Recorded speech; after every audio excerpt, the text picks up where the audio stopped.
What if sharing your fundamental truths could be the timeliness of your legacy? I'd like to welcome Ken Miller to the Design Your Legacy podcast this lovely day. Welcome, Ken. Welcome, and thank you for inviting me onto the podcast, Angelina.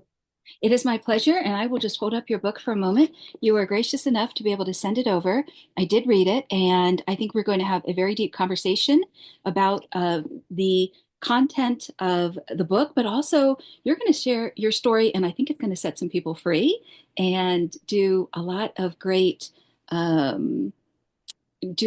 things in terms of what you had spoken about, not just being able to articulate your feelings so that other people can have words for them, but also just bringing to light that some of the experiences that you have gone through that some people keep tucked away, whether it's due to shame or they're a very private person, and especially if someone's affluent. They don't like to show their face in society for a variety of reasons, but then they have this added pressure and scrutiny. And I know that you have set yourself free and you're very comfortable with who you are. So we're going to start with the challenges and then we're going to move over to the remedy in the next hour or so. So where would you like to start us out today, Ken? Well, we can, what I always like to start with, if I possibly can, depends on who I'm speaking with. I want people to first understand where I'm at today. Who am I today? The book is called Becoming Ken, and it's a story of me becoming who I am today. I am, and this is the way I identify, I am a kind and gentle man. That's who I am. I'm a child of God, but I'm kind and gentle in my dealings with others. I harbor no resentment. I harbor no anger. I harbor I harbor no ill will toward any individual or toward any individual from the past. And we could talk maybe a little bit later about resentment. I have very little, if none, fear. I have very little fear. All right. And so that's who I am today. So You're at when we peace. talk You're at about, peace yeah, today. oh, very much. I'm comfortable in my own skin. That's the way. And this is another term I love to use. I'm not in an adversarial relationship with self. I'm not. Because I used to have Mm. like two pieces of me, two people. We have that old show where you have the devil on one side and the angel on the other side. Well, you could say that's just an example of it, but I'm not in that adversarial relationship. I just try to align myself with that which is positive and that which is right. Yeah. So Well, I where think I'm at today. I think one of the things that has happened in the last so many years is that you have found healing, and you'll speak Mhm, into that in a moment regarding mhm. how and the details. But let me go to the challenges first. So Okay. you are a Dartmouth graduate and Mhm, very, very bright, as I shared in the preamble. mhm, But you had perhaps a chaotic childhood. There was instability. Then you got to deal with addiction, homelessness. mhm. So what are your words for it? Because I want to dive into the, that aspect of it and then transition over to all the lessons that you've learned to now where you're in a place where you can intentionally design a legacy. Okay, so let's talk about what are the antecedents. What are the events or experiences that brought me to the point where we'll get to the homelessness and the incarceration. So I was born in 1962. My mother was a white teenage runaway teenager, and my father was a black married pimp and drug dealer in New York City. He impregnated my mother and she put me up for adoption at birth. It's a mixed child, 17 years old. It was not happening in 62. And I went through 6 years of foster homes. That in itself is traumatic because there is a sense of not being wanted. I knew that at age 4. I knew I did not have a mother, and I knew that, quote unquote, I was thrown away and or unwanted as a 4-year-old child. I was adopted at age 6 by Irene and Sam Miller. And this is another important part. When I was adopted, I could not read, I could not write, I could not tell time, I could not even tie my shoes. And I'm in first grade because the foster system was not engaged with me as a child to teach me those things. It's something that parents will teach a child. So my mother taught me how to read the first summer of my adoption, little phonetic 3 by 5 cards, TH, PH. I fell in love with reading. By the second grade, I was reading at the sixth grade level. I was what they call precocious. By the time I was 17, I was a National Merit Scholar. I was accepted to Harvard. I went to Dartmouth, and I went there damaged. It's real important. I'm 17 years old going off to college, Ivy League, but I'm damaged. I'm damaged due to the adoption. I'm damaged due to the feeling of not being wanted. I am really damaged because my father was a violent alcoholic.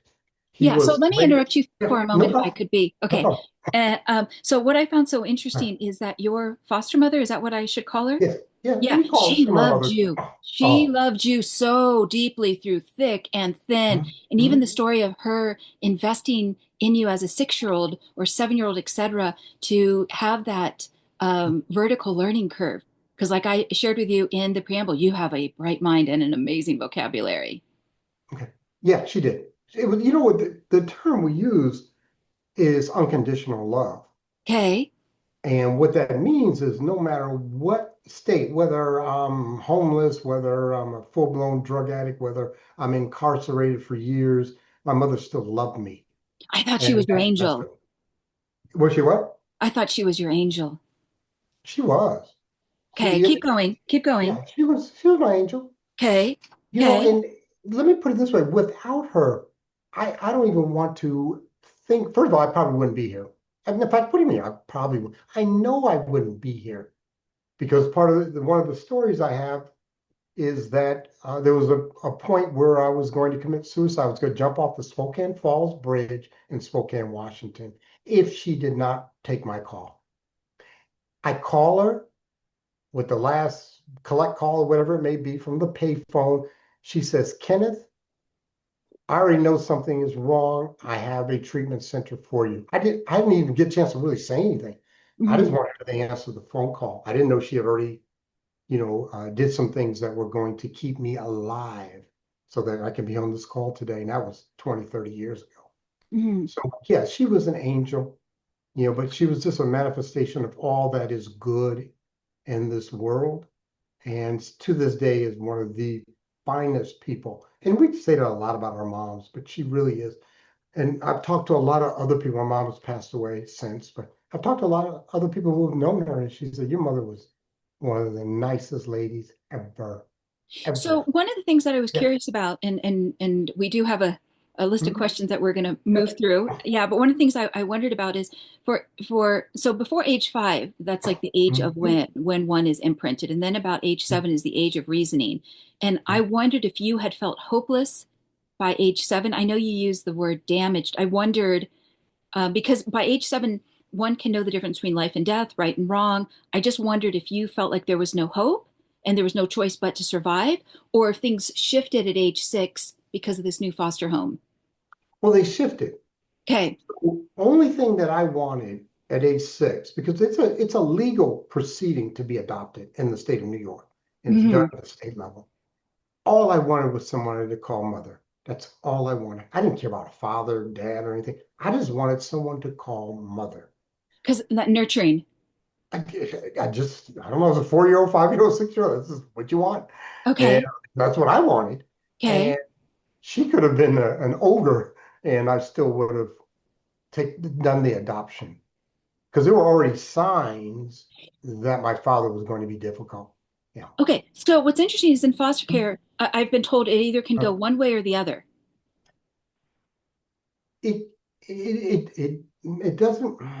I'm not that I'm disagreeing, but this is just my experience. It's Okay. not that it can go one way or the other. It's just that you spend so much time with so many different foster parents.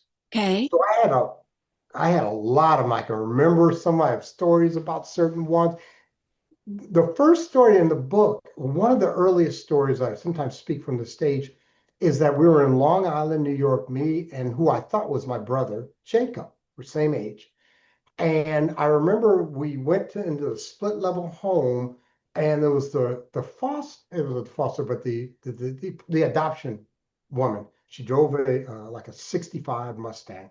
This is 1967-ish and 66, 67. I'm 4 or 5 years old. And I remember all my sisters, who I thought were my sisters, because I didn't know at that point I was adopted. I thought they're all crying in the living room. And I'm like, why are they everybody crying? And then the adoption lady takes the two of us to take to our first foster home that I can remember. Hmm.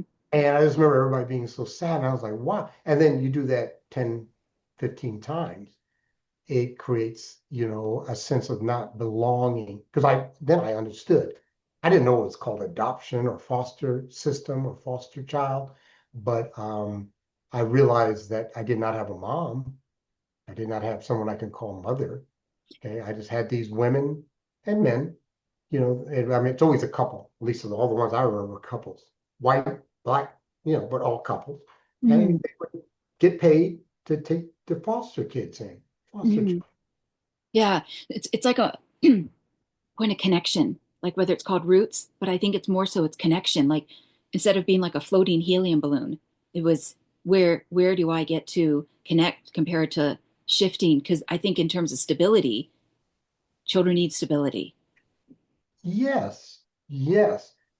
They need stability and they need a sense of safety. Hmm.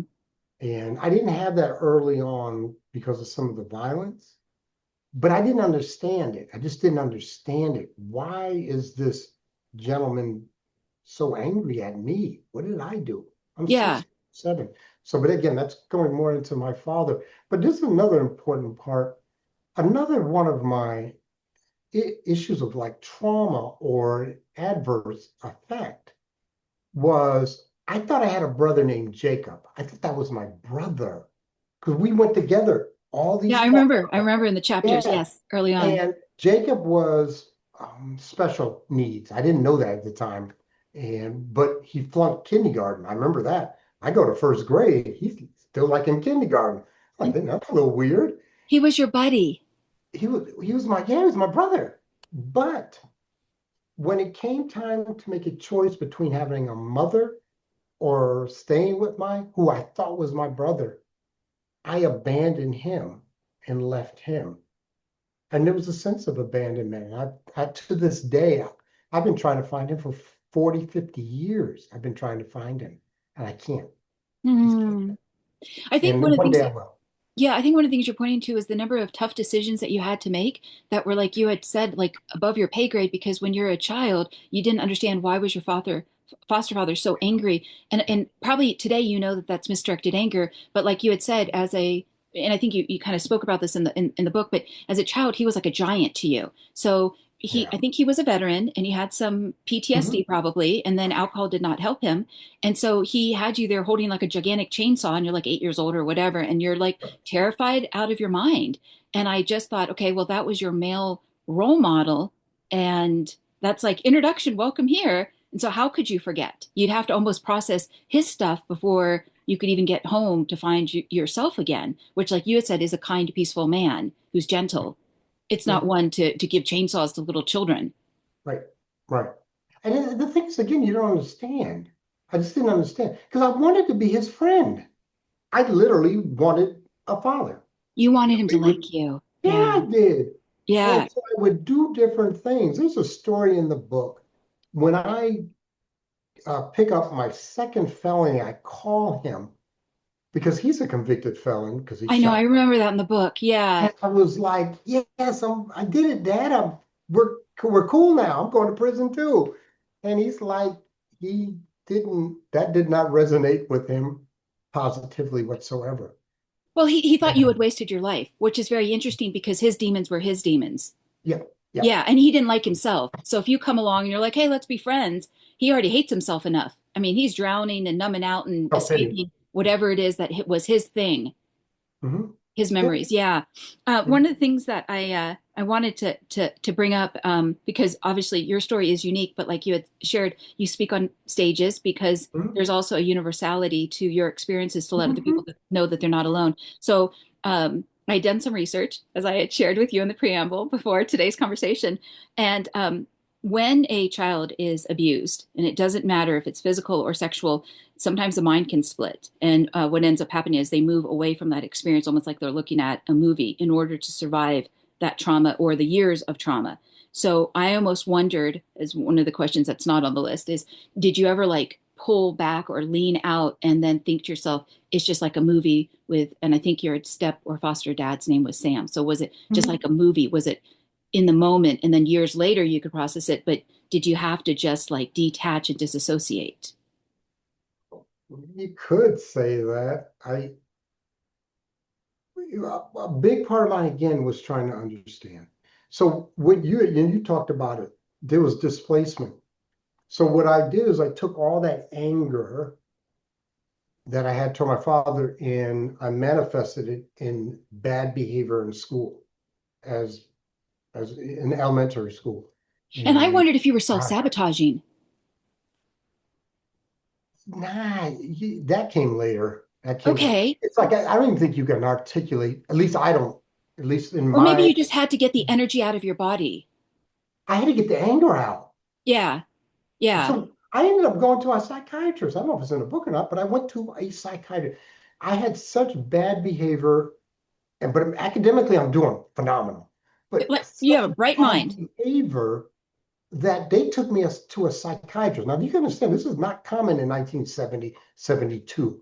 A black child going to a psychiatrist. Most people can afford that, let alone would utilize that. My mom and my dad, and I'll never forget, we go there and as a group, the three of us, then I go in there and talk to the psychiatrist alone. And I didn't know this till later, years later. She said, my mom always called me Kenneth. Hmm. Kenneth, what he said was, you're so angry at your father. And so they told this to my mom and dad. My dad didn't want to hear that. He did Hmm. not want to hear that. And so that was the last time I went to that. And sometimes I wonder if I had more help psychologically, emotionally at a younger age, I may have not done the things that I ended up doing. Yeah. Yeah. Maybe. I don't know, but it didn't. It didn't work out that way. So anyway, a lot of misplaced anger. And the word that the feeling is anger, but it's really fear. It's fear. Correct. Because this is let me just say this one other thing, because other people are going to have the same thing. We don't understand why someone does the actions that they do toward us. But a lot of the difficulty is it's not, again, we're just a vessel. Hmm. We're a vessel for this misplaced anger, this misplaced feeling of not belonging, this misplaced feeling of low self-esteem and or value. Okay. And my father had a lot of reasons why. I understand, to me at least, I understand all of his anger. I understand it. I Hmm. understand it as a black man growing up in the 40s, 50s, and 60s with a wife that makes more money than him. And again, that's a highest rate of divorce is It's over money. black couples where the woman makes more money than black men. I'm serious. Hmm. I read that. I couldn't believe it. I was like, yeah, Hmm. that's my dad. Because she's got a master's and working on her doctorate, and you barely got out of high school. Hmm. Okay, so So he wait a feels minute, like a because all failure. that, as a black man, I'm supposed to be the leader of the home. And Hmm. I've been ostracized and I've been emasculated by quote unquote society and the military, da da da da da. And so, and then the other thing is he had two children from a former marriage. So he's done the kid thing. Hmm. And what I did, and this is the main one, because you understand, until my father shot my mother, he Hmm. never laid a hand on my mother, not one time. Okay, this is real important. It was Hmm. always at me. I mean, police are called, all that stuff. We had to leave, move. It's in the book. I Hmm. 10, 15 times. We had to go to motels or hide out. My senior year of high school, I hid out the last 3 to 4 months. I Hid. remember reading that because of Yes. fear, I mean, because it's he was like a giant to terrible. you. Yeah. Oh, yeah. He was, the fear was so palpable with my father to me. Physical fear was so thick. I'd say you can cut it with a knife. And people have experienced that also. But the key thing is, and this is, we'll talk more about this, but I've forgiven him. You did. Number one, I understand. And number two, I sat down and we talked. We talked as two men. And plus, the fear, the physical fear is gone. Mhm. By that point, by the time he had got out of prison, and he was just an old guy, and he Correct. had drank in all those Yeah. years. And one of the things that I had to wrap my mind around is understanding, like, well, why did you keep, I mean, this is the words that I would use. Yeah. Why does Kenneth keep self-sabotaging when he's got such a bright mind? And perhaps the answer is what they call repetitive compulsion.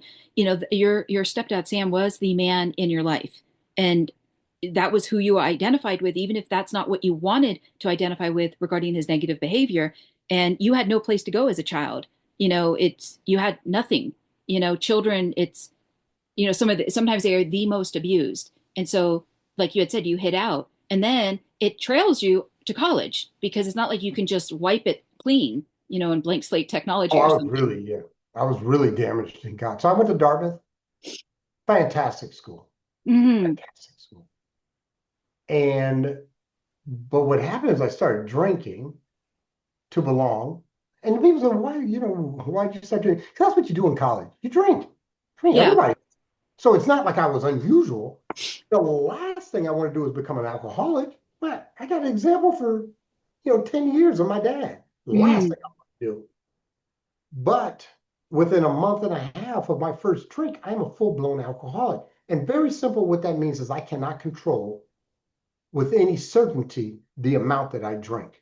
And then when I drink a lot, I make really bad decisions because my Hmm. perception of reality is Hmm. skewed. So, and then like again, I came in with all of this fear, even though my father's 3,000 miles away, but I'm damaged. I'm damaged. Plus, I just didn't have a sense of who I was. In a way, I was a weird kid. Just a weird, I'm just, I don't know if you had even a chance to develop emotionally without that outside influence. And I think later on in life, then you did find your way home in terms of finding your way back to self. But oh, how, for sure. yeah, So what do we do? What we do at that age, and this is a lot of high school, junior high, college, is we try to identify who are we? What are we? Who are we going to associate with? How are we going to identify? How are we going to self identify? Okay. So you've got to understand, I go there and I don't know. Am I going to associate with the blacks? Am I going to associate? Because I grew up in Anchorage. I grew up in yeah. upstate New York. There's only three black families in the whole area. I was the only black male in my school. So I didn't come from a black culture, quote Mhm. unquote. My parents, my adopted parents were black. But so and then I go to Anchorage and I love heavy metal music. I go to Mhm. Dartmouth, I got a jacket that has Van Halen, Black Sabbath, Ted Nugent on the jacket. And I'm wearing a Jerry curl. Jerry curls had gone out 2 years before, but I didn't know that. So I'm just this weird guy from Alaska, and nobody knew. I felt so out of place. And so people didn't know what to really do with me, and I didn't know. I just wanted to belong. So, like you said earlier, one thing, I was very good at putting on a mask. And so you would feel comfortable in my presence. I had never seen a prep in my life. I didn't know what a prep was till I went to Dartmouth. And that's a world. That's a world. Topsiders, polos, Fair Isle sweaters. I'd never seen that. And I remember being so angry at that group of people, which is insane. But I hated preps. Why?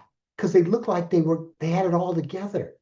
They I had, remember, it's not true. It's not yeah, true, but I didn't know that at that time.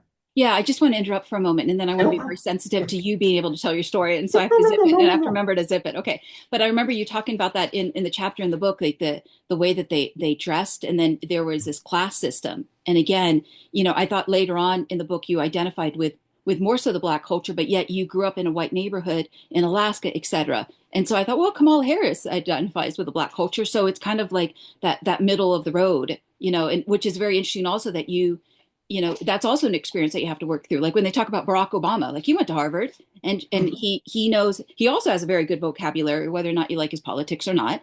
But I remember you speaking about the class structure, that you went there and there were the families that had the big names like Vanderbilt, et cetera, at Dartmouth. And then Rockefeller. also, oh, sorry, go ahead. Rockefeller was one of them. Rockefeller even, Yeah. sure, sure. Mhm. And you described the families, and they would come on the weekends, and they were part of like sailing clubs, and they had their own culture. And then you Mhm. felt like an outlier, again, on the outside looking in, wondering, well, my parents aren't here, but they can't come. And I'm wondering, yeah, yeah. So I think, but please continue for a moment. Yeah, that so you put on these masks. So because let's we're gonna take it to the brass tacks. My greatest fear is that I would die alone. That's my greatest fear. It's been my fear since 4 years old. Is my greatest fear is that I would die alone, and that's the core issue for me.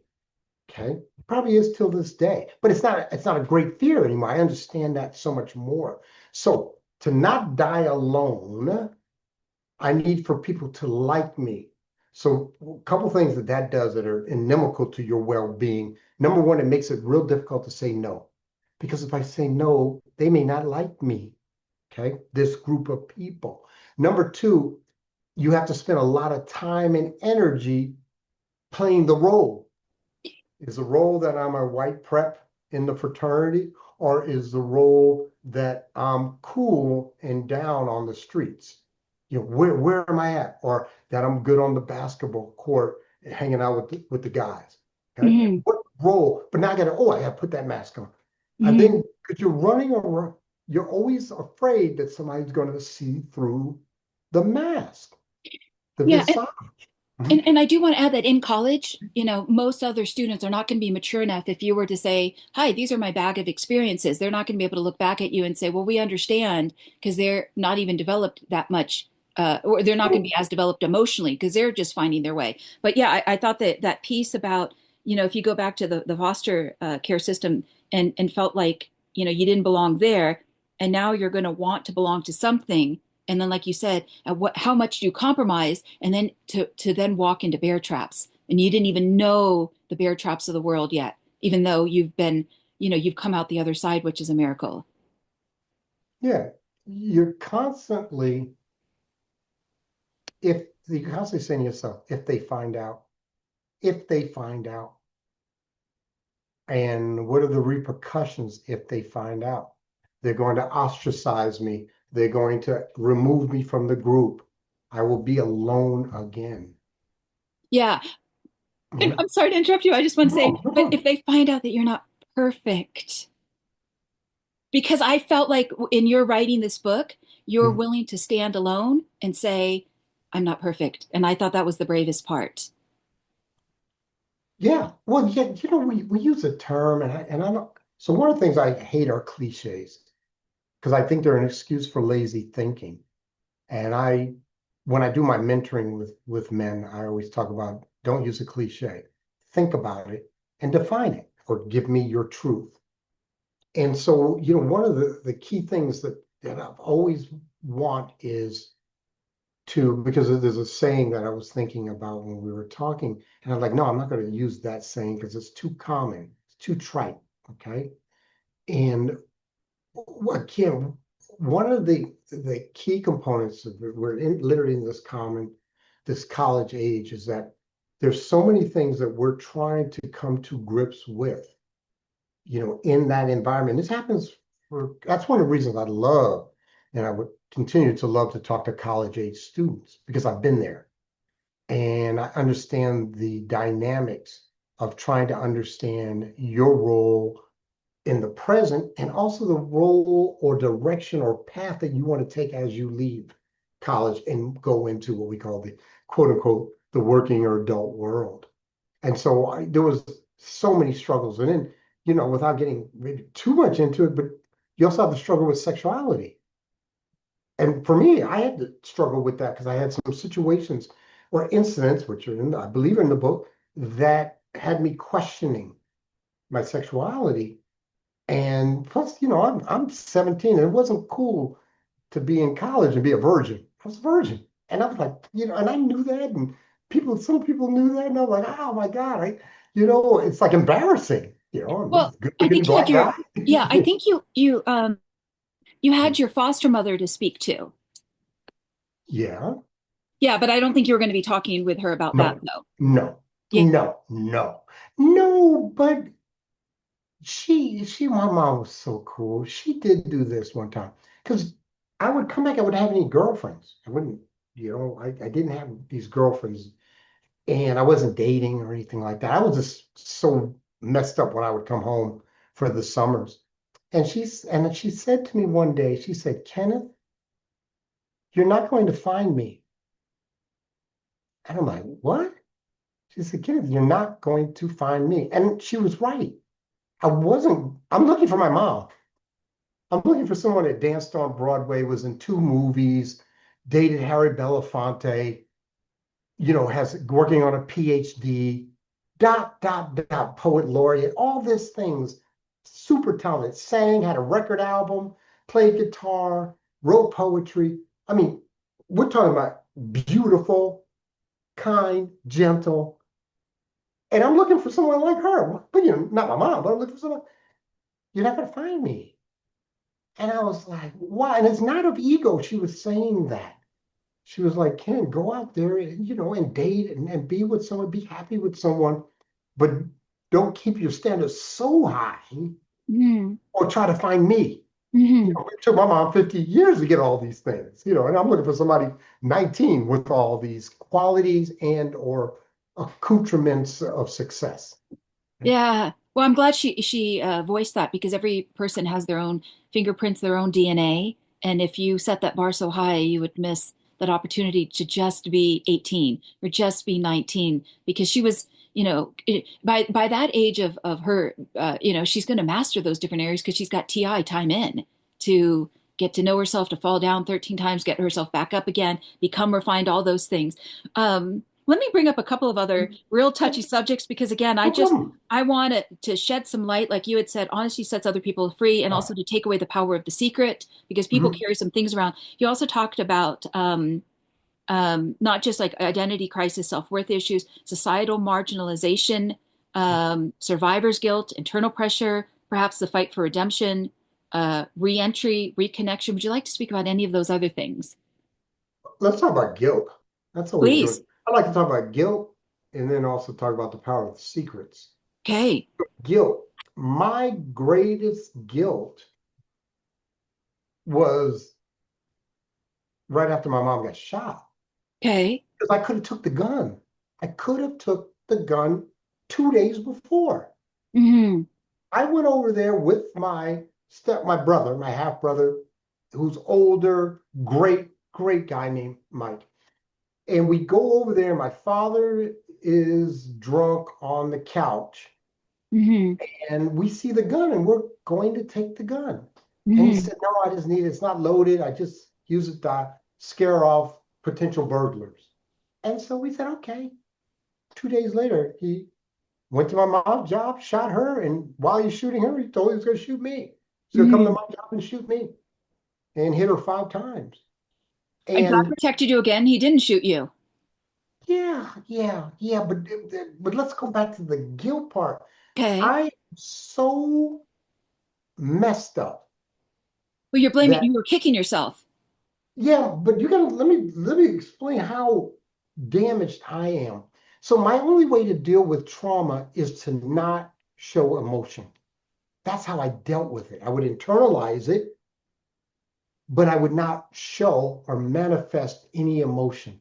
Hmm. So I get a call from my mother's secretary, Irene's been shot, Irene's been shot. I go to my boss and Hmm. say, hey, do you mind if I take a little time off? My mom's been shot. She's in the hospital. And of Hmm. course, he freaks out. Of course, because he knows a little bit about my background story. Hmm. He freaks out. I go to the hospital. It's pre-op. There's a sheet over with the blood coming through the sheet from the bullet wounds. And my mother is so happy that I'm alive because remember, last thing she hears from him is that he's coming over to shoot that SOB Ken. Hmm. I have no emotion. Hmm. What can I do, mother? Okay. I remember I took her purse and I took her shoes. And then she went in to be operated on the 5 bullets that she's got in her. I go back to work like nothing happened.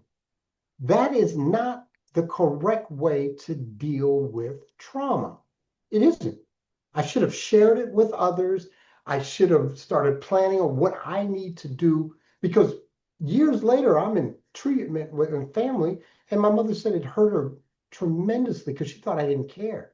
It's not that I didn't care. That's the only way I could deal with that amount of trauma is by showing no emotion and internalizing and moving on like nothing happened.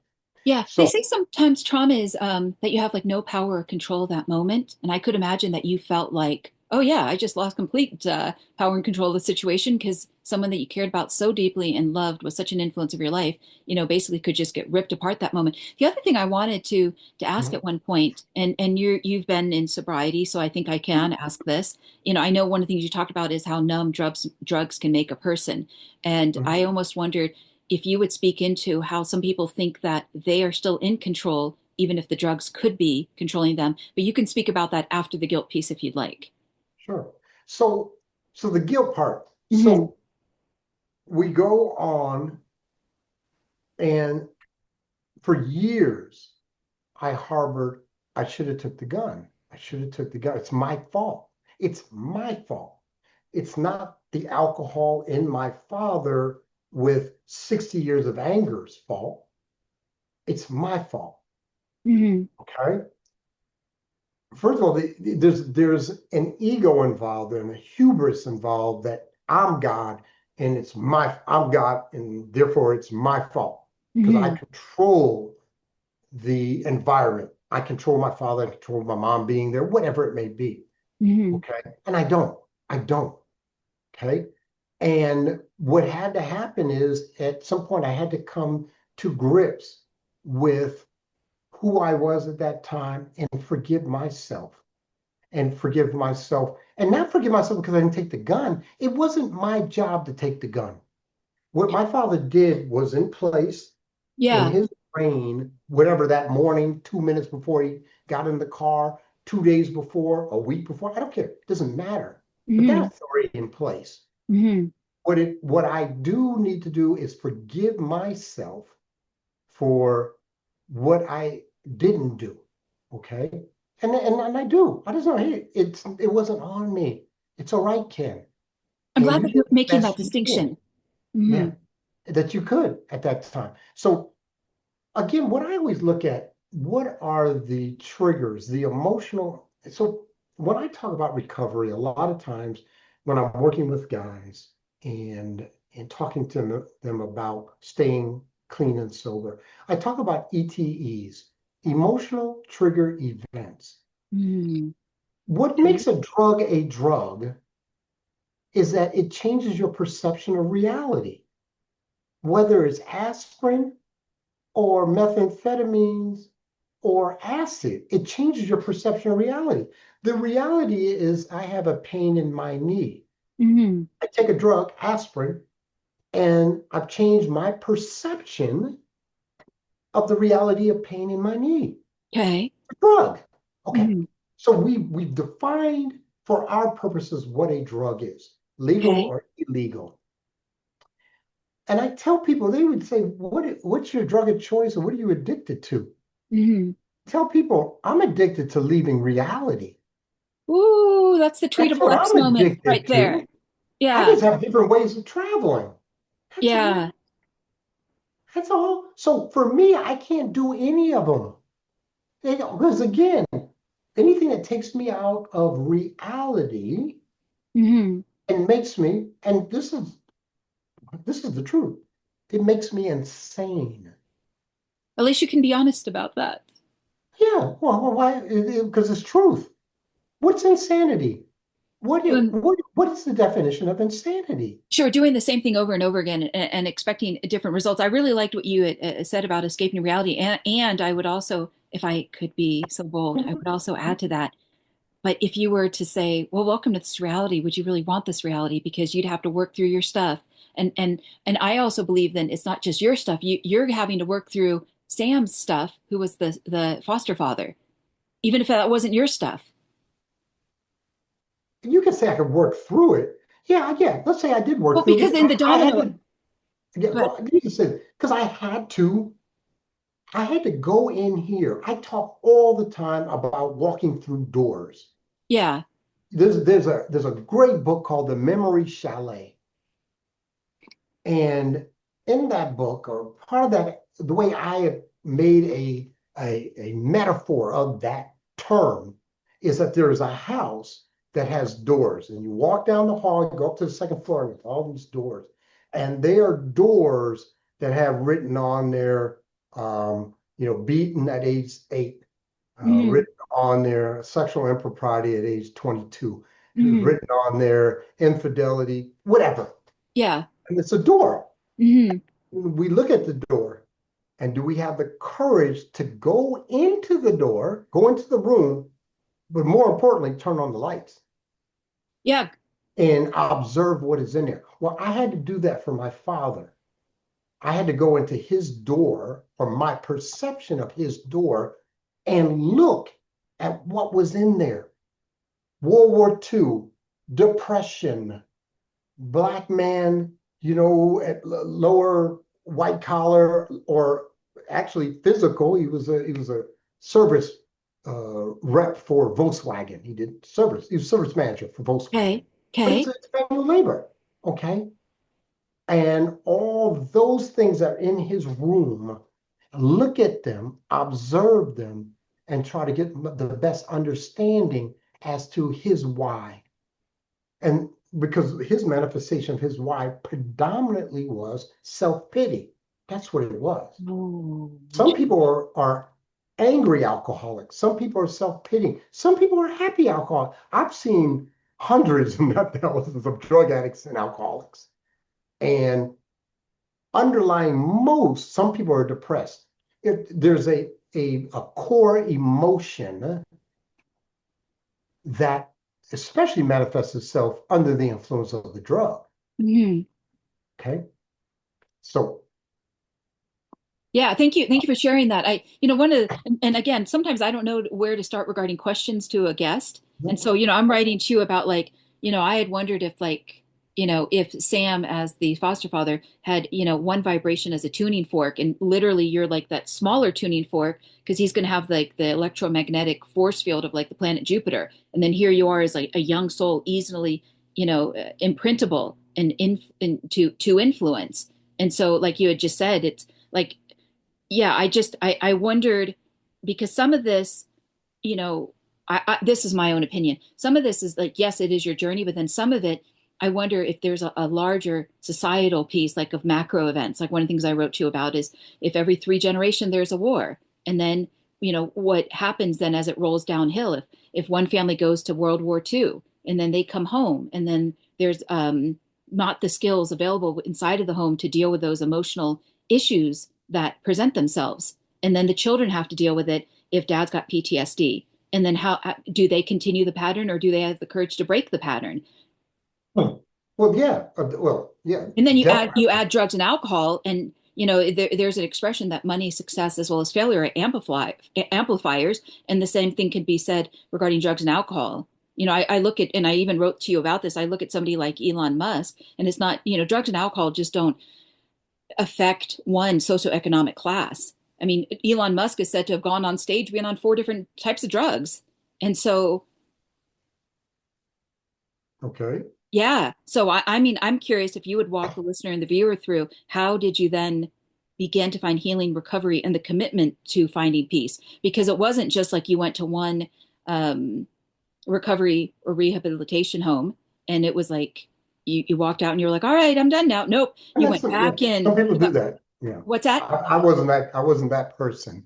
You're right, right. That's And why I was reading chapter after chapter in the book, and I'm like, wow. So what finally worked?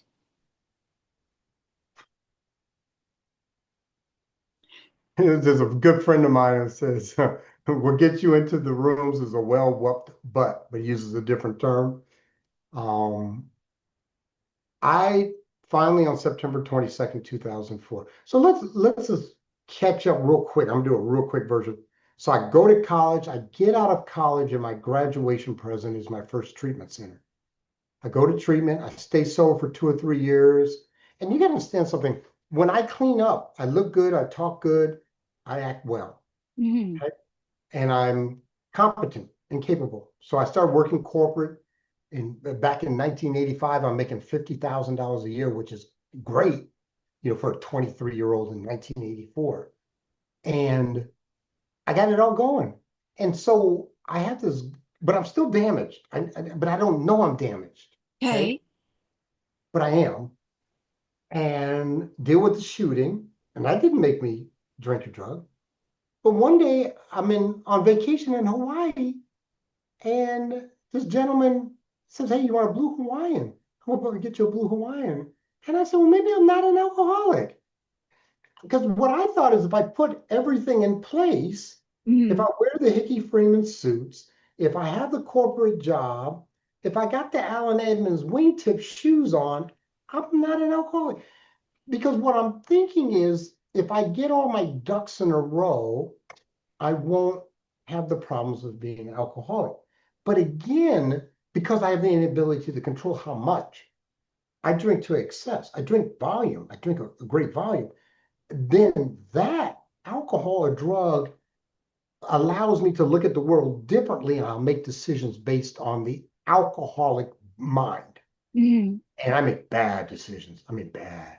And so I go back into my addiction. This was 1988. And within 6 months to a year, I am literally homeless on the streets. So we can go from literally 87, 88 to 2007. I'm either homeless, in treatment. I did 14 inpatient treatment centers, or I'm incarcerated 3 times in prison, Hmm. many times in jail. I don't even count jail.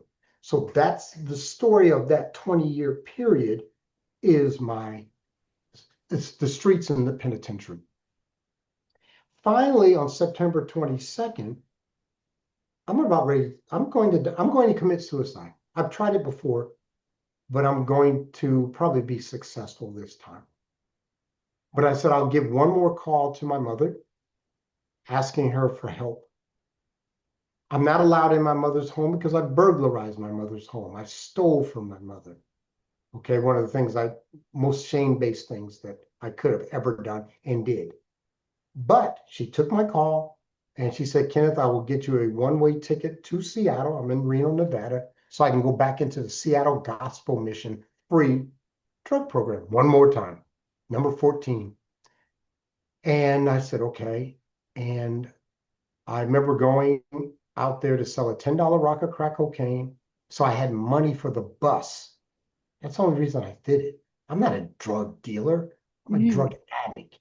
Hmm. And I got arrested. And it was one of the greatest moments of my life, one of the most important and pivotal moments of my life, because I'm sitting there crying, handcuffed, waiting for the paddy wagon with a smile. And the cop is worried because he's wondering why I'm crying.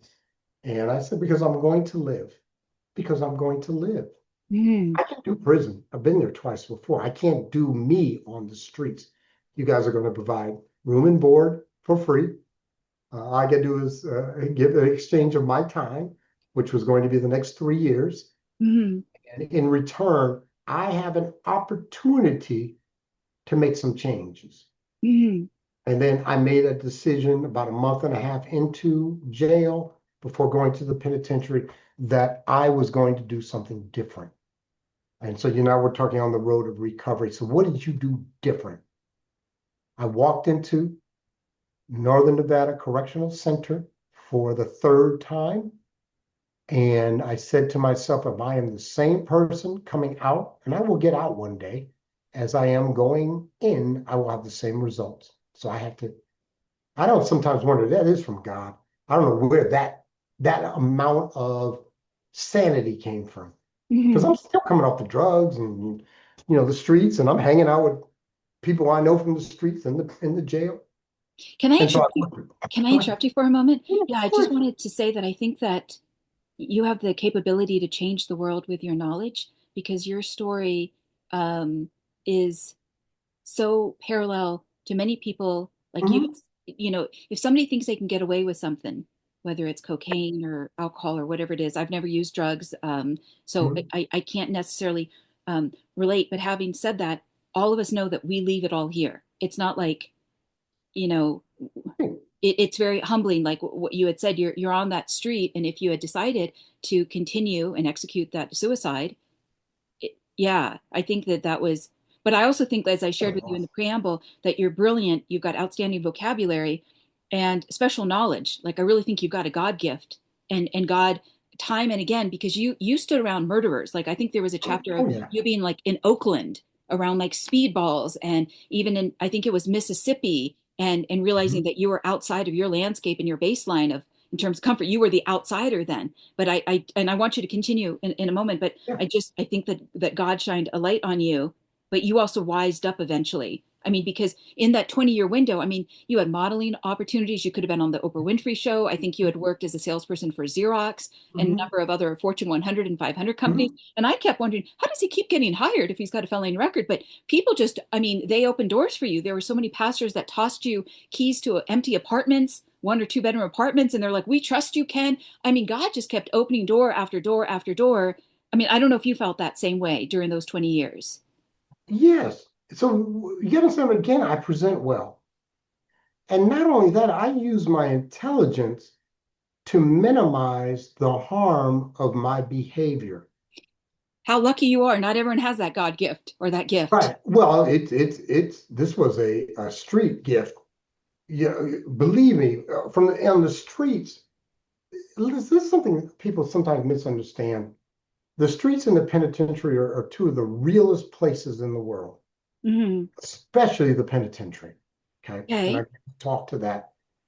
But when you are of the streets, you will do what is going to be successful for you to continue that world that you've created. My world was the crack cocaine world. Hmm. Okay. That's the predominant thing I did was crack. So I'm going to use every tool within my resources to be able to continue within this addiction. And so there were times where the police would come to arrest people or to do something to this motel room or this rooming house room. And Hmm. they thought that I was like the victim. Okay. Because you presented well Ah, and you have a gift for no vocabulary. tats. I have no tats. I don't talk because I can talk street Hmm. because again, I had to put that mask on when I'm with them. But believe me, street people, especially real thugs or real hood people, Hmm. it wouldn't take them long before they realize, oh, you're not one of us. Yeah. Let's So I not let want, you stop. Go yeah, I ahead. want to make another point, and I Yeah. realize I'm just interrupting you left and right, and I No, got to no let you just problem. tell your story. Okay, so before you share about the healing, Right, and the other point that I wanted right, to make to any of the listeners or the viewers out there, because this is, again, this is so common. Like Brene Brown did a whole vulnerability TEDx talk, because North America is one of the most medicated societies. You right. know, pick your escape. It doesn't matter if it's prescription meds or illegal drugs. I mean, this is a society today that's going to choose their flavor of escape. The point that I wanted to bring up, and I think they even showed this in the HBO series of Succession, because there were one of the sons who was, I think he was addicted to something. I don't remember exactly what it was. Maybe it was crack. I don't remember. But the point that you made that I thought was very, um, that was a really good point to make, because a lot of people don't know this. You made the point that when somebody is in and they're living on the streets, they understand a world that surrounds all of us that most of us are blind to. So we're just driving to work and back, and we're going to the grocery store, and we got these blinders, and we can't see if we look across the way and someone else is using marijuana or they're using whatever that thing is. Yeah, you're nodding, and I want you to speak on this just for a brief moment, because that's a level of eyesight in a very wild world that's around all of us. So you could, you're like, we're letting all the secrets out here, Kenneth, okay? Because Yeah. your book talked about, like, yeah, you were like a pimp to underage girls, and you even, like, sold your body to that one sugar daddy who was a male to help fund your addiction. And I'm thinking, but it's all around everyone. Like, it's at sporting games, it's at, all of these events, and a part of, I think, and you chose to have the courage to do that, to open up all the doors to that room in that house as that metaphor. Okay, most people, they don't want to look, So they don't look, and they got family members or they got work associates, they got friends, etc., that are addicted, and it's too complex, and so they never open up the doors, and so all those people don't get saved. And here you're giving voice to it, and I believe it will save someone. What say you about that world that surrounds all of us? Well, there's a couple components. Number one, when you're in that world, especially for a length of time, I did 20 years in that world. And what I have is I have the power of observation. And then I also have the power of articulation. So I can see things and then I can express them either verbally or in writing to others. Hmm. Because there's a lot of people who see it, but they can't articulate it. Okay. They just don't have that skill set or want to do that. Hmm. So there's a couple of things. One, I can look at the street and I can say, oh, she's tricking. Hmm. Oh, he's looking for dope. Oh, Hmm. they're curb serving. They're Hmm. serving dope. I Hmm. can go to different countries and can look at young men. That's what I'm looking for. It's always younger men Hmm. and looking at their behavior. Oh, we don't want to hang out in this neighborhood in Colombia, or we don't in Ecuador, or wherever we are, or Hmm. Dominican Republic, Hmm. because I sort of I can see this. I have a sense, observation of many, many years being around that world. So that's number one. Number two, and this is an important one I want the audience to hear. Just because of the way a person carries themselves or you see them, I know what they do behind closed doors. Do you think that's an Okay, intuitive sense or just experience? experience. Okay. Because Okay. most people can't pick it up. How do I Mm. know that? Because when the pastor gets arrested for XYZ behavior, you're all so surprised. Okay, you're all so surprised because you couldn't pick that up. Mm. You're good. 99% of people who meet me would never think I'm a three-time convicted felon. Mm. They would never think that I used to be a pimp, that I was an armed robber, that I did a kidnapping. They would Mm. never think that. Mm. Never. Because they can't pick that up as an intuitive. No, it isn't. Okay. So again, and then so when I'm never surprised about behavior, especially about a man's behavior. Mm. Because again, I'm a lot of what I deal with and talk to are men. Okay. It's not like I stay in my lane, but I know men really well. But Mm. then again, there's another world that I know very, very well, which is the world of prostitution. I know Mm. that world because I've Mm. talked to probably 50, 60, 100 prostitutes in my Mm. journeys because I Mm. was friends to them. I was a little different. I was friendly with them. And I would talk to them, and at least 90% of the ones I knew had kids. And we Mm. would talk about children, their mothers that are out there doing what they do for whatever reasons they're doing it, but they're number one, their mothers. And we Well, I would think sit, you saw the humanity, and I'm going to share a brief story in your book, and then we got to move over to recovery because yeah, I know I have a window of time with you today. One of huh? the stories you shared, I think you were in Mississippi. You'll have to correct me regarding the Yep, state. yep, And there yep, was a Jackson. Okay, and there was a gentleman, and he had an older lady working for him, and she Oh, got sick, and he showed the depth of this love, and it was I cried at that moment in the book, and I only cried because I thought to myself, you never know where love is going to show up, and love is not logical. it isn't. And if you were looking from the outside in, you'd be like, what is happening? That is so, it's one of my favorite stories. It's to me one of the most beautiful things I've ever seen because she's dying. She is dying. Very simply, it was a gentleman named Larry S. I'm not going to give his last name, Larry S., Jackson, Mhm. Mississippi. He ran the crack house. Older black male, grew up in Jackson. And what he had was what we used to call number one girl, but it was a woman who was his quote unquote girlfriend wife, but Mhm. she's a prostitute and she's dying. Okay. She's all she does all day long is lay in the bed and maybe go to the restroom, but you would feed her in there. But every week or every 2 weeks, I can't remember exactly, on a Friday, She would get cleaned up and she would go out and turn a trick, turn a Hmm. date, call Hmm. it, and then come back, give Larry, and Larry could care less about the money, but that was her relationship with him. But it was the And level of decency he showed. decency, and he was beautiful. And but that's what she wanted to do for her quote unquote man. There's nothing negative about it. I'm just like, cannot emphasize that enough. She's dead, he's dead. I understand that.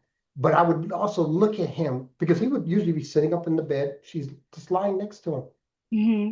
And you could never do anything that's negative toward her. The other girls, we had 6 girls in that house, and that's a whole nother world Hmm. stories. They never disrespected her. None of us ever disrespected her. Hmm. You could even talk back to Larry in a minuscule amount, but you would never do anything to her because that was his and that was his love and that was their relationship. And again, to this day, I'm gonna say it brings chills, but you learn a lot. And this is the thing, just because I'm a drug dealer, just because I'm a ex-armed robber, ex-convict, doesn't mean I'm a bad person. Larry was not a bad person. He did things that may have hurt people physically. Uh, Hmm. he may have done things that kept people in their addiction or kept people, but he was not a bad person. Because I've been around bad people. Hmm. So there's a book by M. Scott Peck called People of the Lie. Yeah, I've read that book. The I was lie. actually going to say something about that. Yeah.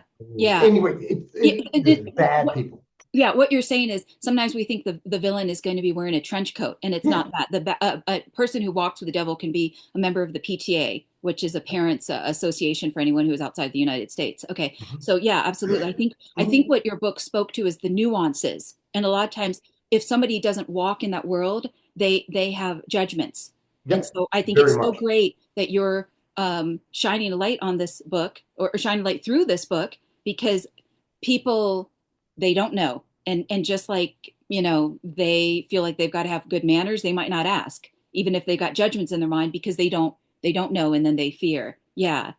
Okay, well, will you tell me about the recovery piece and then I Yeah, got to yeah, ask you about yeah. your legacy? Okay, so and the recovery's gonna take a minute, but let's talk Okay. about the recovery. So I go in there and I say I have to work on the physical. I came in there at like 160, 165. I'm 201, 202 today. So I started lifting, ended up power lifting, doing great. Fantastic. Move on there. Intellectual.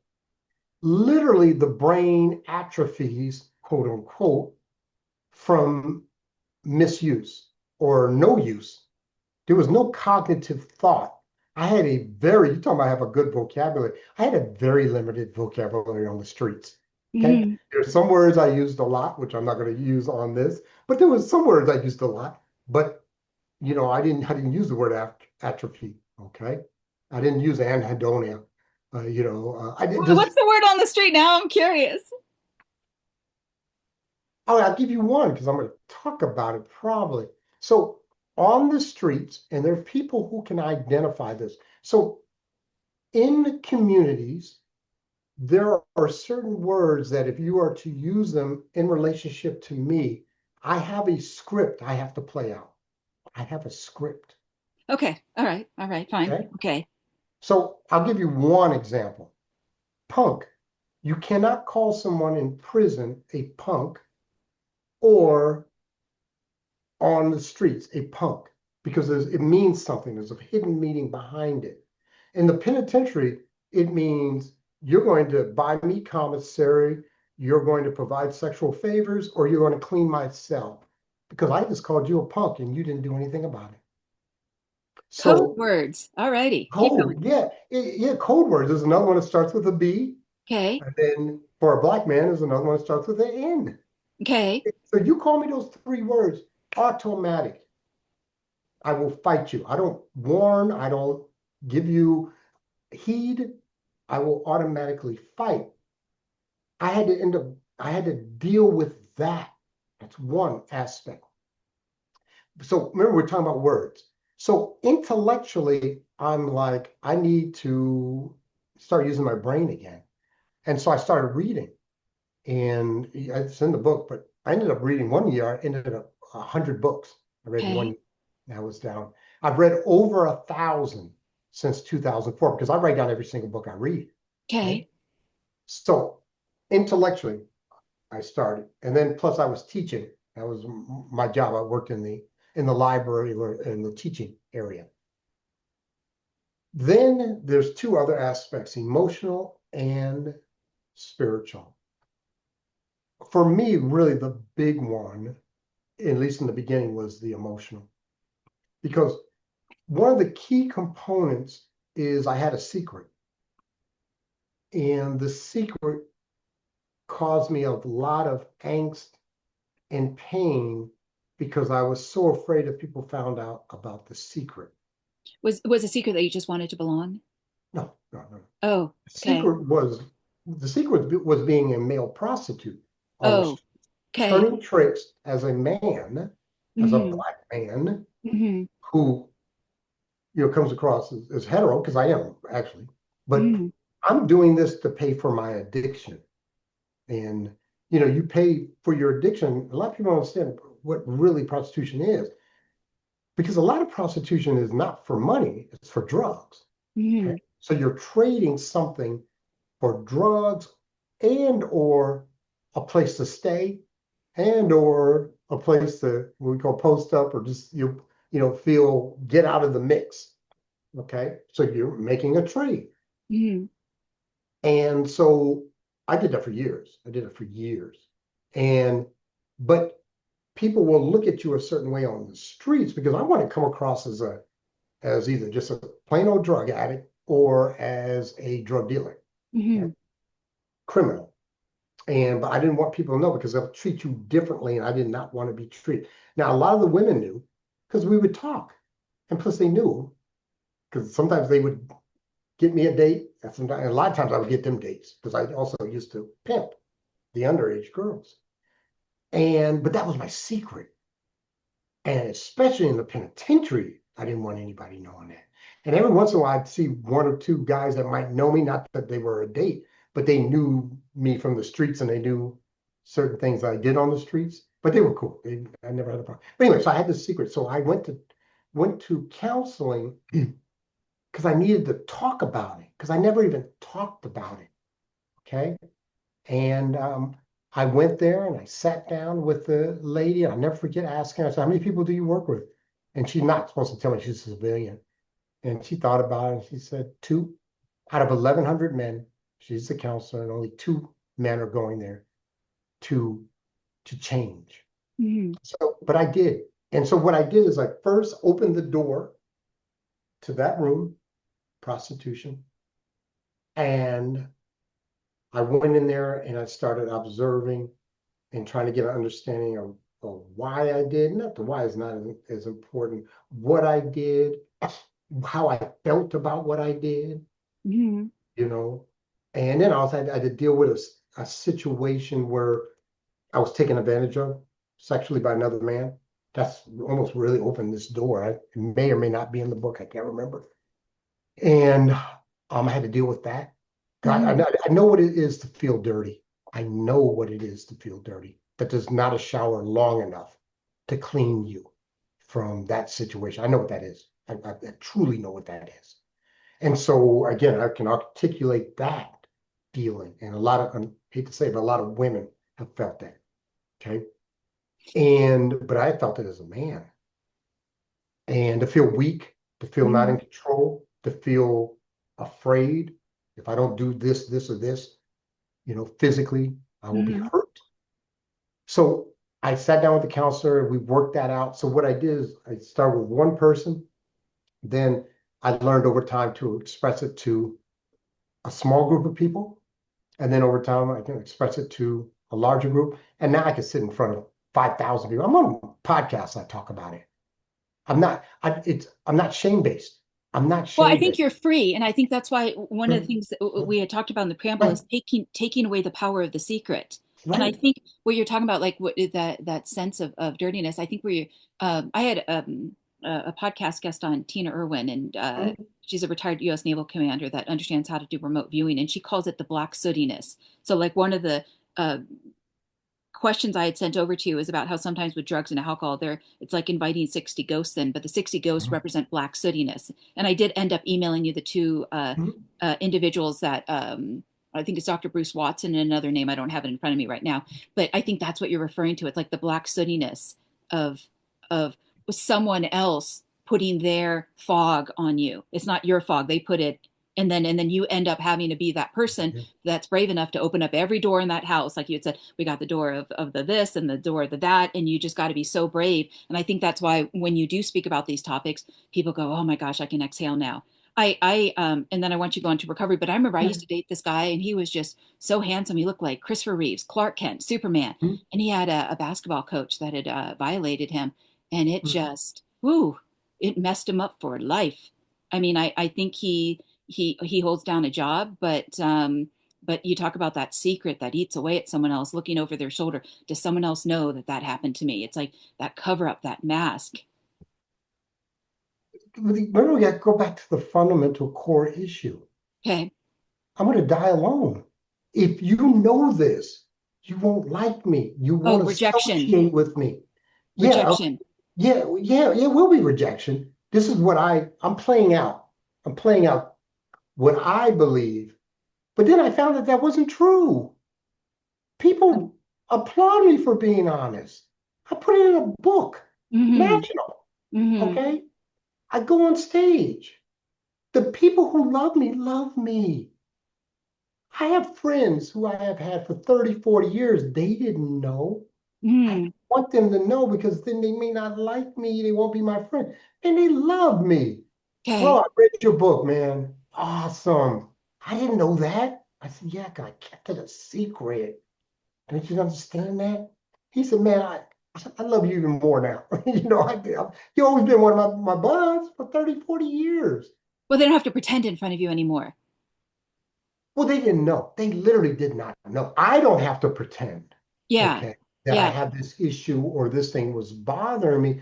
And I'd also, again, I don't have to have fear of you finding this out. Yeah. And what a beautiful. So anyway, I worked on that. And that was one of the key ones. I worked on the guilt. I started working on the guilt, about the shooting, the shame, of the behavior. Mm-hmm. Then there was also just a lack of forgiveness of this damaged young man that I was. And I didn't get all this done in those first 3 years I was in the penitentiary, because then I continued counseling for another 2, 3 years. I had an incident happen that was negative in recovery that I'll just say this, I'm not gonna mention any name. I engaged in infidelity in my marriage. And I couldn't understand why I did this. And I did 2 years of investigation and thinking and talking to at the time, my sponsor and my counselor to try to get understand why would I do this?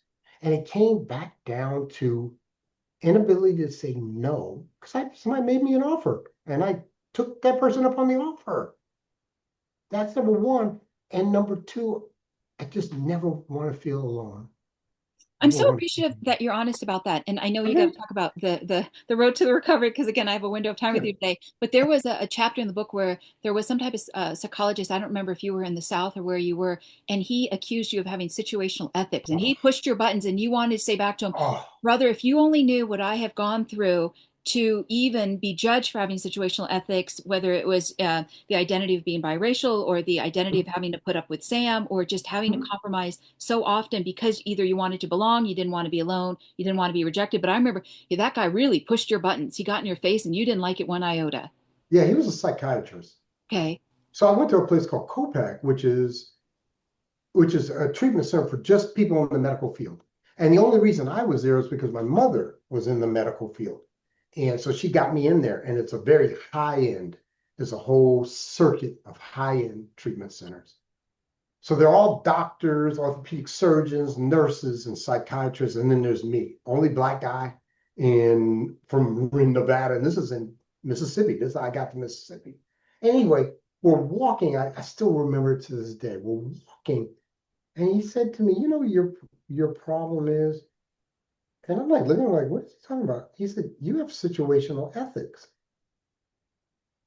And the reason I got so upset is I was mad because he saw me.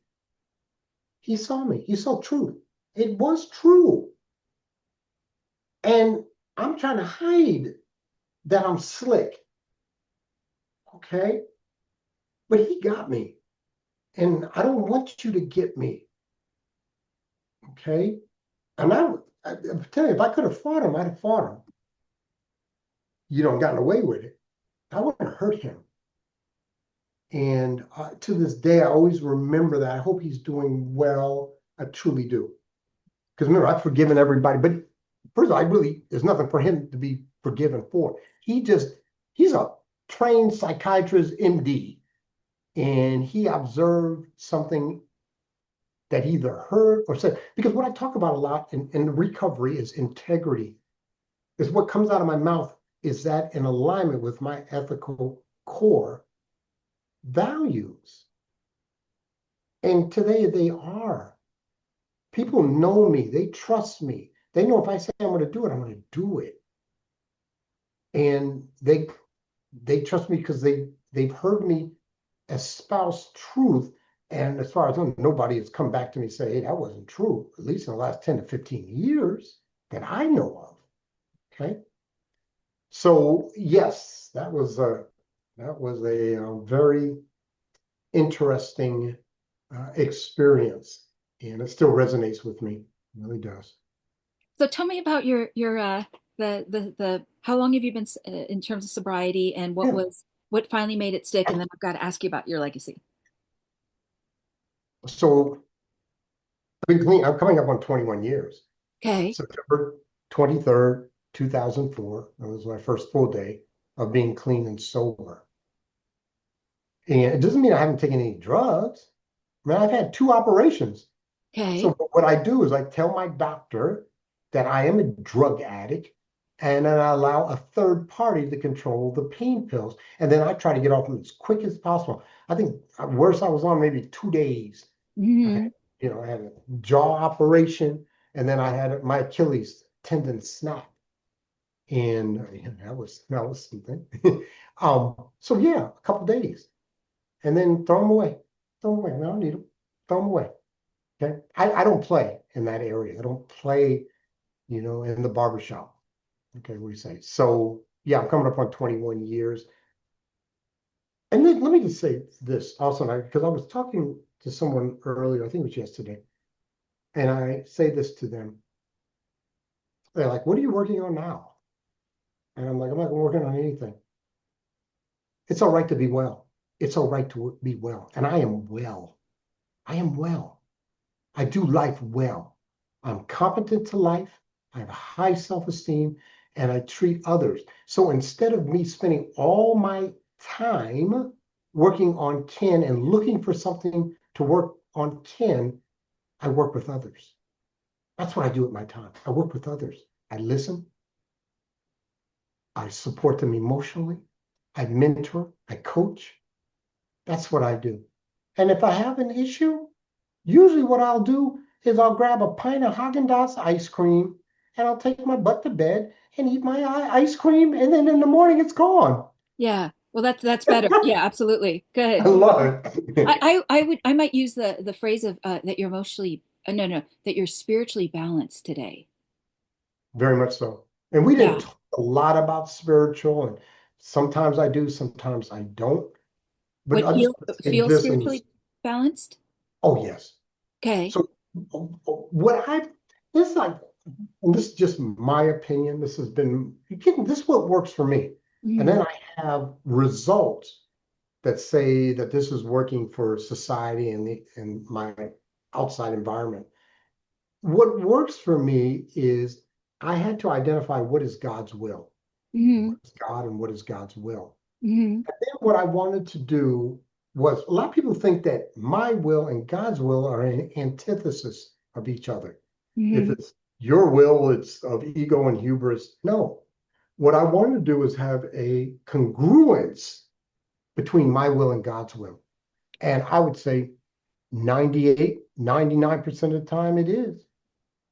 And if it isn't, I usually have an indication from others. And then it comes up to me to go into prayer and meditation to understand what is your will, God? It's not what is the least painful. It's Mhm. not what will bring me the most pleasure, but what is your will? What is the right thing to do in this situation? And then 99% of the time I do that. Maybe 100 these days. It's rare. We have a part in the program where we have to make amends. I make very, very, very few amends because I don't cause people harm. I don't. I don't. And again, I'm not trying to pat myself and say I'm got it all, hunky dory and everything is great because, but it is. I have Yeah. a beautiful life. You hear me once again? If you can't see that, when I speak, I have a beautiful life. I do. Okay, and so but it's one thing to have a beautiful life and not give back anything to either your family, to your associates, to your colleagues, co-workers, or society as a whole. To me, that's selfish. And our people are beautiful. Like that to me is selfish, but that's just me. I Mhm. made a decision that I'm going to have a Black men's book study, that I'm going to mentor up to 30 men all across this country for free. Mhm. I've made a decision to go. I'm going to speak next week to Society of HR Managers in Anchorage. It's costing me $2,500 to go there to try to explain to them that they can hire ex-offenders.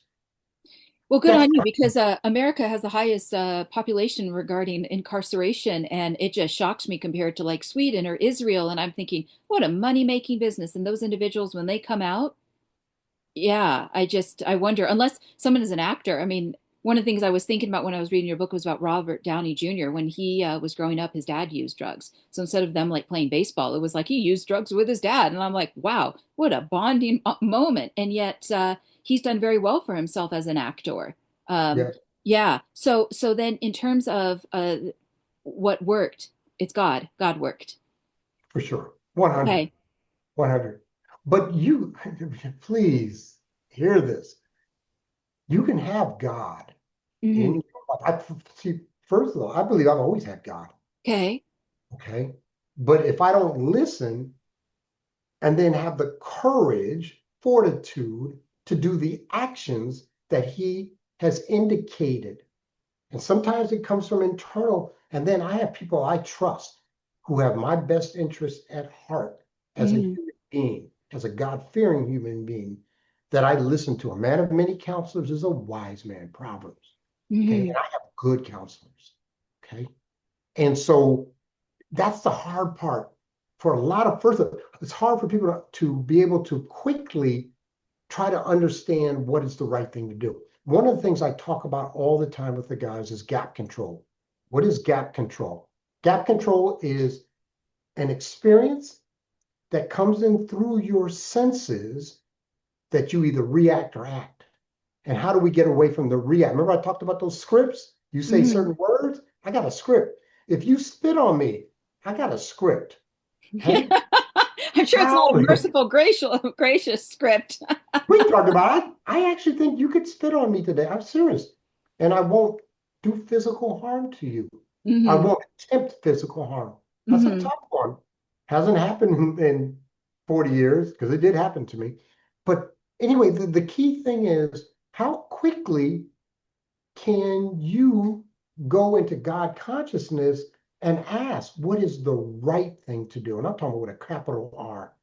And then, please, God, give me the strength to do the right thing. Because the right thing for me to do is walk away.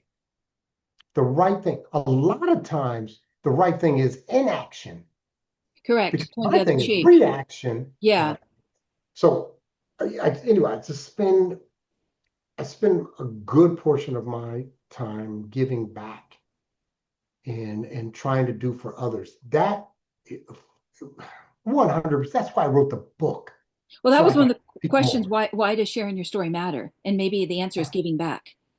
Yeah, it matters because I have a gift. I have a gift, and it is a gift from God that I can articulate in writing or on the stage or on a podcast or on a panel, a truth that is life affirming to others.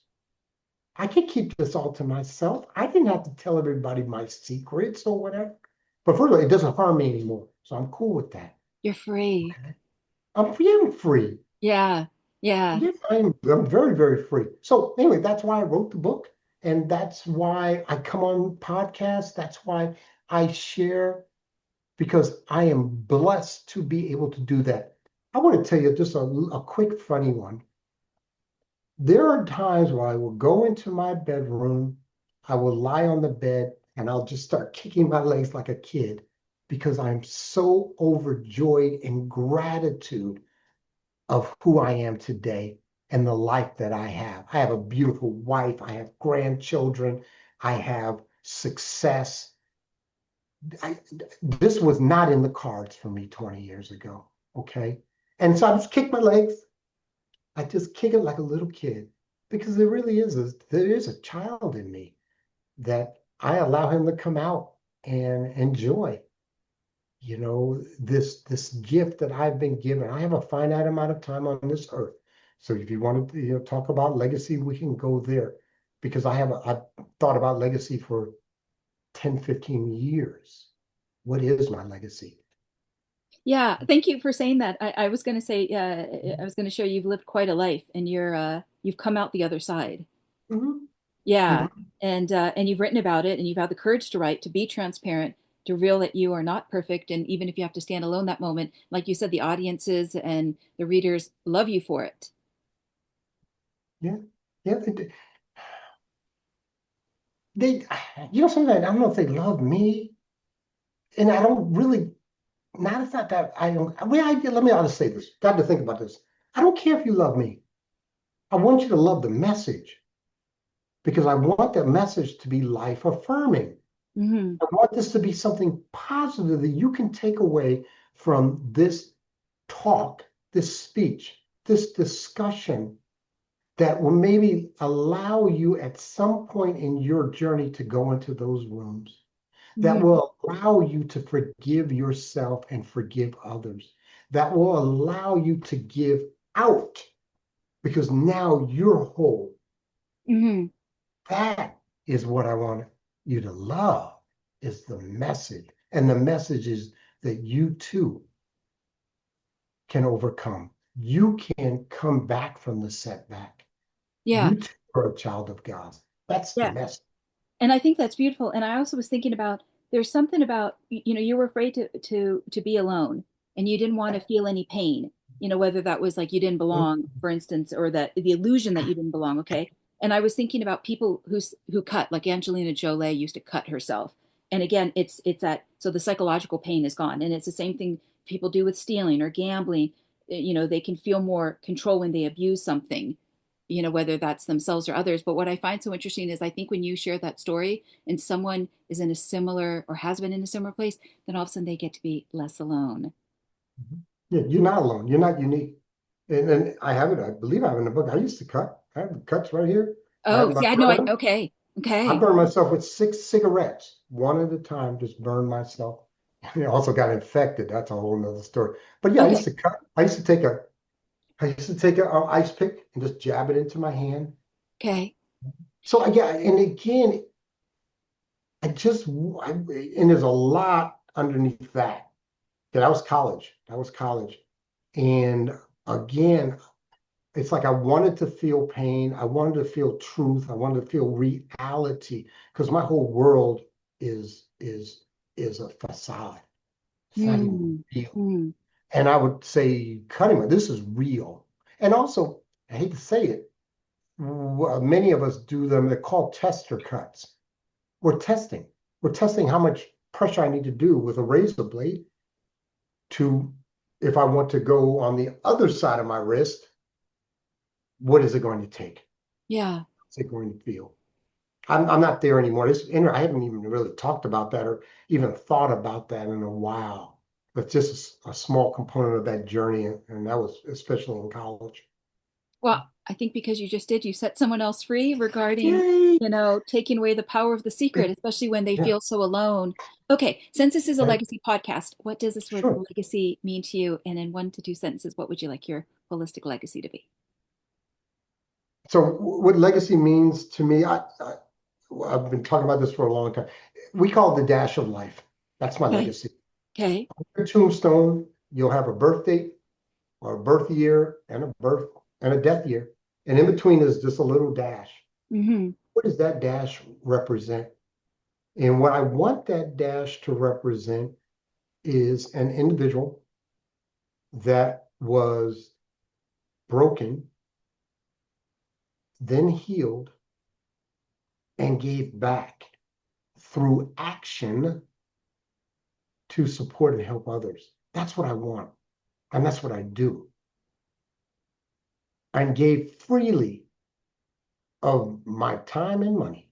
I Mm-hmm. do both Mm-hmm. to assist individuals that are also broken, whether they know it or not. That's what I want my legacy to be. I didn't, yeah, I'll just say, I'll keep it down to 2 words. The greatest term that we could call someone on the streets is good people. He's good people. Your She's book good. talks about that. Yeah. Yeah, I'm good people. And I'm so honored and grateful to God that his grace allowed me to be good people today. Mm-hmm. That's that's what I want to leave with. He was good people. That's awesome. You almost got me crying on that one. Oh, that'll be the 58-second clip for Facebook or Instagram then. I'm smiling too. Remember, I was crying and smiling when I was arrested. Yeah, they are so closely aligned. Tears Enjoy. and joy. Yeah, and Yeah. there's tears of joy. There's Um, tears of gratitude. But go ahead. Yeah. I know your mother, your foster mother had an amazing work ethic. And I always talk about how values are like the four legs of a chair, and that chair being our legacy vision. What four values would you say influence you the most? What four core values? For me or for my mom? No, for you, you. For me, Yeah. number one, 100% is truth. Okay. 100%. What is reality? What is truth? Okay. Then I would probably say integrity. I could speak on this for an hour, but integrity. Is there some alignment between what you espouse and what Hmm. you do?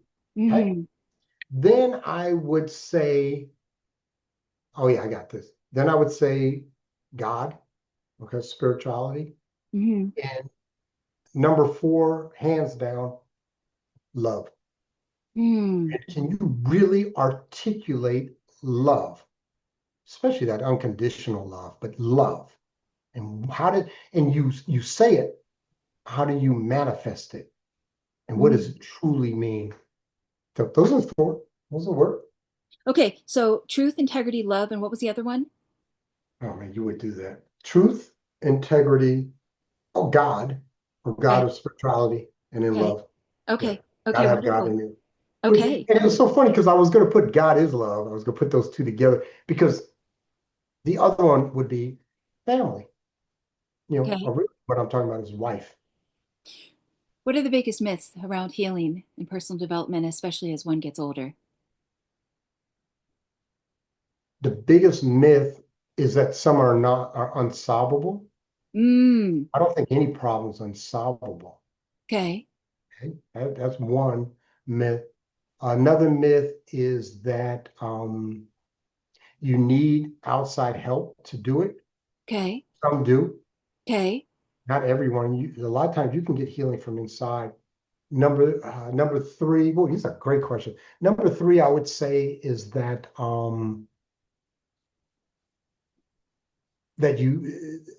you shouldn't go into the doors. There's a motive thought that says don't go into the trauma, don't bring it back up into the consciousness. Hmm. I think it's a myth.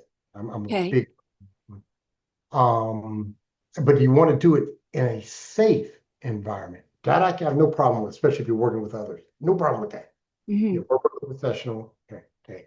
Um, and these are the myths of healing. The great myth that you're never well. I talked about that already. That you're Okay. never well. This is another thing. There's a great there's a book series called Good to Great. Hmm. Good to Great. I don't want to be great. I don't want to be great. I want to be good. Because for me to be great, the amount of capacity and time I have to spend to be great, I cannot spend on others. To be Hmm. an Olympic athlete, to be a Hmm. pro athlete, Hmm. amount of time, capacity of time and money and energy and effort, I don't have that time. And I learned this. It's not something I just came up one day. So I really teach on it. And in fact, I want to do a whole speech on it one day on good is good enough. Hmm. Because there's people that have spent so much energy trying to be great, and then they never reach that greatness because they don't have the capability to be of being great. You still not gonna get the gold medal. Okay. Yeah, that's an interesting point. There have been interviews I've read with And Michael Phelps. He was that Olympic swimmer, and mhm, oh yeah, I know exactly. yeah, yeah, he paid a price regarding his social life, his social skills, etc., just to. And I thought, wow, that's a sacrifice. Never mind that he ate like 18 meals a day, but to each their own. Okay, if you're sitting across from someone and they are Mhm. suffering, whether they're suffering quietly or they're suffering behind their success, what would you say to them? First thing I'd say to them, I see you. I see Mm. you. Mm-hmm. I mean, I've said this. I Mm-hmm. see you. This is Mm-hmm. another one that's really beautiful. You're gonna like this one. I give you permission to share this. Okay. I give this because this is when I use this all the time. The first question I ask every single man that I mentor is this: what is your dream? What is your dream? And then I'll say, I give you permission to dream because Mm-hmm. there's so many people that say, you can't dream that. You can't do that. Family, parents, siblings, the other guys in the classroom, you can't do that, be that. And I say that, I give you permission. Not only that, I'm going to sit here and drink my coffee. This I used to do this all in person, or eat my food because I'm taking them out to lunch or dinner usually. Mm-hmm. When I have this first meeting, take your time. And I've had guys sit there for 5, 10 minutes. You gave me permission. That means, and again, so anyway, that's what I see you. And what that means is I acknowledge your presence. So many times we're afterthoughts to people. We are transactional to people. Okay. But we're meeting for this and you're hurting or you, because what happens is people come to me with problems. Mm-hmm. And what I do is I say very simply, let's first understand what a problem is. Every problem, whether it's a math problem or a life problem, is the same. It is a set of circumstances that seeks a solution. That's all a problem is. 2 plus 2 is not a problem. That's a statement. 2 plus 2 equals is a problem. Mm-hmm. You gotta have the equal or more than or less than, Mm-hmm. whatever. But it's seeking a solution. That's the equal. Mm-hmm. So you have a set of circumstances. Let's talk about the circumstances. And seeking a solution, that's why it's a problem. Sometimes the problem, sometimes the solution is prayer. Sometimes the solution is acceptance. I Mm-hmm. can't bring my mom back. She's Mm-hmm. passed away. It was a problem when she died to me. And I had to get to an understanding of acceptance of God's truth. Okay. So I hope that answered your Yeah, I think question. it's wonderful. That's Okay. wonderful. Okay, final What else you question. got? Yeah, Oh, final I question, and then I love questions. good, good. And then I will hold up the book again. Fast forward to the vision that you're going to create a hardcover coffee table book of your legacy. You're going to spend a weekend or two a month for the remaining part of this year. Now that you've published your first book, now you're going to do your second one, and it's going to be in the admissions office at Dartmouth or maybe another university or college in America. What images, stories, life lessons would fill its pages to that freshman class as they're coming in, and them and their parents are going to be opening up this hardcover coffee table book? It would be pictures of me going to college. Okay. It would be pictures of me, and I don't have a lot of them on the streets. I got one or two. Okay. It would be pictures of me in the penitentiary. I only got one or two. Okay. Those. It would be pictures of me speaking from the stage, TEDx, whatever it is. I'll do a TEDx one day if that is in the plans. Hmm. It'd be pictures of me, doing something where I'm touching, hopefully thousands of people. That would be because again, we want to come from, and then I have this wonderful picture of me. It's in fact an incredible picture. The earliest known picture of me is age 6. And Okay. there's a look in my eyes that no child of 6 years old should have. Shouldn't have that look. No way. Fear? It's not. Yeah, go ahead. Worry? No, it's not worry. It's It's fear. it's almost like shock. It's Okay. just shock. And Okay. you can see it's like and you can see he's thinking. I'm looking at this is me. I'm looking at it and I'm like, because I had not seen that picture for years. And I'm looking at that picture and I'm like, wow, that's what I look like. And that's what you can just look behind the eyes and it's like, this kid, he's experienced too much and he's too afraid of what is in his future and he's trying to understand the why of his existence at age 6. Hmm. I was adopted by that point. I had no pictures when I was in the foster homes, or I have no baby pictures, nothing. Again, that's a part of that legacy that we're left with. That I legacy. Yeah, Go I ahead. think it's beautiful that you can give and you're giving from a place of wholeness. Of 'Cause course you, it's beautiful. Yeah, it gets some God. Of course it's yeah, beautiful. because you've chosen wholeness. Hey, Yeah. Would you share a good website and then I will sure. close this out and Sure. There's yeah. one right up here on my, if they can see it, it's Kindler Okay. Speaks, because it has Okay. the book on there. Also, it has, if you would like to engage with me as a speaker, I speak on different subjects, but my main one is resilience in the face of the known and the unknown. And they are Mhm. different. How do we bounce back from that which is known to becoming and that just comes out of the blue? Okay. And so it's Ken Miller Speaks. And then if you want to get a hold of me, you can always go to LinkedIn. I'm Ken Miller 84. I was the year I graduated. Dartmouth is my handle there.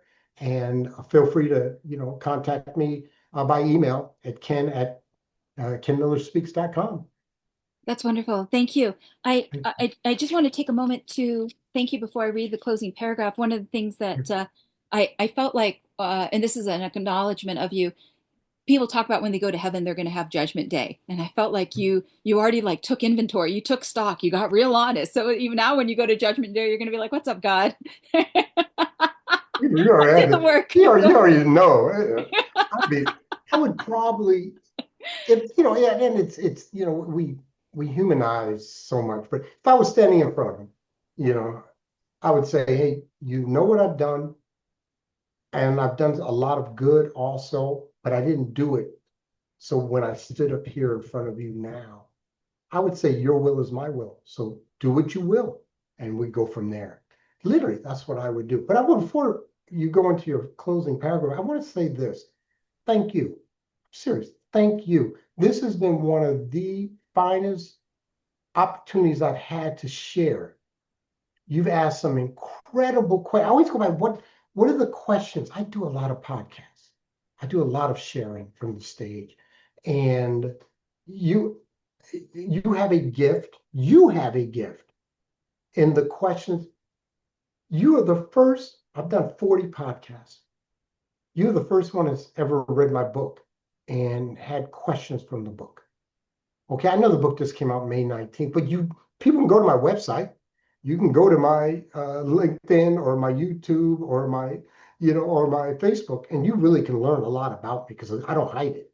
mhm. Okay, but you did do your due diligence because in the end, it's also to the benefit of the person that listens. So thank you, thank you. I don't know if you could cut this out or not, but thank you for who you are and what you've invested in this and what the value you add to your audience again. Thank you. Thank you. Yeah, when I started this podcast in 2020, I was afraid of public speaking, so I asked my cousin across the pond to be the first guest, and he carried it. And public Uh, speaking is a little bit like jumping out of an airplane. So now after like 248 episodes, now it's become easier. But mhm, I didn't want to take any opportunity for granted. So if somebody approached me and they really wanted to talk about their legacy, mhm. come on out, come on to the show. And Okay. because legacy is not always for the faint of heart, and it's more than just death and taxes when we get down to it. So yeah, okay. Thank you for that compliment. All right. Well, I'd like to circle back for a moment. We started out today's conversation with the intention of what if sharing your fundamental truths could be the timeliness in the design of your legacy. And I think we have fulfilled that business promise. And some of the amazing key points that you spoke about was ETE, emotional trigger events. Sometimes people can escape through drugs and alcohol for anger, sometimes for self-pity when you spoke about Sam, your foster father. But either way, it's, escaping reality. One way to not escape reality is to finally walk through those doorways. And also understanding the dash, that in our lifetime, it's what happens in that dash, what we choose. And many people can live in the world of the facades because they don't know how to walk through those doorways. Or one of the things that I've talked about on my podcast is this idea of positive role models. So I think if you have now embodied it and you've spoken into it, you've shown that it is possible that you can walk through doorways and not be, disintegrated, but bump. And so when you talk about this gift of articulating feelings, I think that there is something huge about language. So thank you again. Okay. In closing, I'm Angelina Carleton, the hostess of the Design Your Legacy podcast, as well as the founder to Legacy Planning, a boutique advisory firm based out of Beverly Hills, California, USA, but international in those I get to consult and coach. I hope to dive deep into subjects that can help a person define, develop, and execute their legacy, and continue to scour the landscape for those who can be great resources to every dimension of your legacy. For many listeners, there can never be enough education and preparation in the moat around your castle. Whether you find yourself with new wealth or generational wealth, may the content on this channel be an anchor in any storms ahead. We do our best to provide original content for your intellectual and emotional curiosity. If you're tuning in on Apple Podcasts, Spotify, Apple Music, etc., please remember to rate and review, share with your family and friends. And if you feel so inclined, send an email to either Kenneth or myself and let us know your thoughts and feelings about today's episode. So thank you so much for joining, and thank you, Ken, for speaking into your legacy.